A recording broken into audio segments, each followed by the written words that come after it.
Alors, je voudrais dire qu'aujourd'hui, nous sommes au 18e jour de campagne de commercialisation de l'arachide au Sénégal.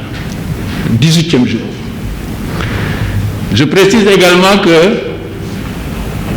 cette année, notre production arachidière, elle est évaluée à 1 800 000 tonnes de graines coques. 18 jours de campagne, et pour le moment, la collecte, elle donne quoi? Les huiliers, particulièrement la Sonacos, sont autour de 3 000 tonnes.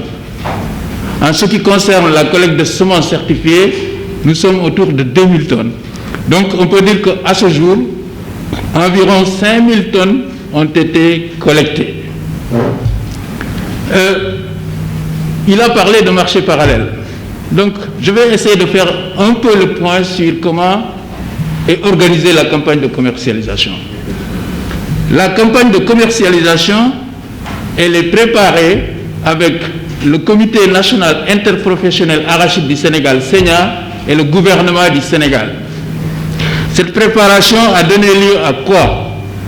Elle a donné lieu à la fixation, par exemple, du prix au kilogramme d'arachide qui a été élevé à un niveau jamais atteint cette année, c'est-à-dire 250 francs le kilogramme. C'est une décision qui a été saluée par tous les producteurs et je signale que c'est le prix officiel auquel le gouvernement demande qu'on achète l'arachide. Une fois que le prix a été fixé, c'est le SENA qui organise aussi les points de collecte. Et actuellement, ils ont effectivement mis en place presque 1 millier de points de collecte. Ce millier de points de collecte, effectivement, a démarré, mais je signale aussi que nous avons ouvert la campagne plus tôt que prévu par rapport aux années passées et que, actuellement, la plupart des arachides sont encore dans les champs puisque les producteurs sont en train de les conditionner pour les amener au niveau des points de vente ou en tout cas de les vendre au niveau des marchés où ils peuvent les vendre. Alors, donc je disais que après 18 jours de campagne, je dois dire d'abord qu'aucune graine n'est exportée à l'étranger. Aucune. C'est pour cela d'ailleurs, je comprends que vous dites qu'il y a un marché parallèle, puisque tout le monde entend qu'il y a des gens qui vendent quand même leur arachide à 300 francs. Donc, nous avons la filière de l'exportation, où la collecte, pour le moment, nous ne pouvons pas la quantifier, puisque c'est une collecte que nous ne quantifions qu'au port, lorsque les graines sont sous conteneur pour aller à l'étranger. Ce que je voudrais dire, c'est que la campagne de commercialisation, c'est plusieurs acteurs. Donc, il y a d'abord le producteur qui, après 6 mois de labeur, voudrait vendre sa production. Je viens de dire que le prix est fixé à 250 kg.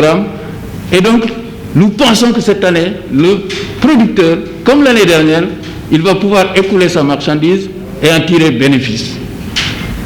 Ensuite, il y a les huiliers. Nous reconnaissons tous que l'année dernière, les huiliers ont eu des problèmes pour s'approvisionner. Et c'est pour cela, quelqu'un l'a rappelé, lors du dernier Conseil des ministres, les instructions du président de la République sont les suivantes. Nous devons organiser une campagne de commercialisation de l'arachide où tous les acteurs doivent se retrouver. Ça veut dire quoi? Ça veut dire que le producteur doit vendre sans problème, ne pas avoir, par exemple, des bons impayés, ne pas, en tout cas, avoir des difficultés pour écouler sa marchandise, son arachide, mais nous devons, pour protéger notre tissu industriel, faire en sorte que les huiliers puissent aussi avoir de la graine. Et ensuite, troisième point important, c'est que nous devons préserver le capital semencier du Sénégal. Alors, ce que je peux dire, c'est que la Sonacos, actuellement, a pu mobiliser des ressources qui lui permettent d'acheter 200 000 tonnes de graines coques. 200 000.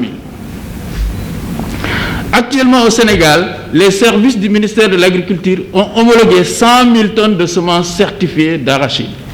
Évidemment, le ministère de l'Agriculture fera tout pour que ces 100 000 tonnes de semences certifiées restent au Sénégal pour la prochaine campagne agricole. Et d'ailleurs, je précise qu'il est interdit de vendre les semences certifiées aux huiliers ou à des exportateurs. C'est interdit. Donc c'est 100 000 tonnes, plus les 200 000 qu'a prévu la Sonacos. Même si la Sonacos, en principe, devrait pouvoir augmenter ses possibilités, ça fait à peu près 300 000 tonnes. Je signale que si on se fie aux statistiques des 3 dernières années, la collecte officielle est environ 40% à 50% de la production totale. Et si on prend 40% à 50% de 900 000 tonnes et de 1 800 000 tonnes, on se retrouve entre 700 000 et 900 000 tonnes. Donc on devrait cette année avoir une collecte officielle qui se situe entre 700 000 et 900 000 tonnes. Ça veut dire quoi? Ça veut dire qu'il y a de la place pour les exportations. Et ces exportations, nous allons les suivre. Et comme l'année dernière, lorsqu'elles avaient atteint 400 000 tonnes, nous les avions arrêtées. Cette année, nous allons les suivre pour que lorsqu'elles atteignent au moins 200 000 à 300 000 tonnes, qu'on puisse faire le point et savoir si cela compromet ou non le capital semencier du Sénégal ou la viabilité des sociétés d'huile au Sénégal. Donc, en résumé, ce que nous voulons comme objectif, c'est que les huiliers puissent avoir de la graine. Rien n'est compromis, puisque de toutes les façons, nous sommes à 15 jours de campagne. La Sonacos a déjà collecté à peu près 3 000 tonnes, mais je signale que plus de 80% de la production n'est pas encore sortie des champs. Deuxième chose, nous avons rencontré hier tous les opérateurs semenciers et nous sommes mobilisés pour récolter les 100 000 tonnes de semences certifiées qu'a produit le Sénégal pour les remettre dans la production l'année prochaine. Et troisième point, nous avons une convention, un protocole avec la Chine qui permet à ceux qui veulent d'exporter la graine sénégalaise directement vers la Chine. Et il est clair que ce marché-là aussi, il faudra l'approvisionner, mais sans dépasser les limites qui compromettent le tissu industriel du Sénégal.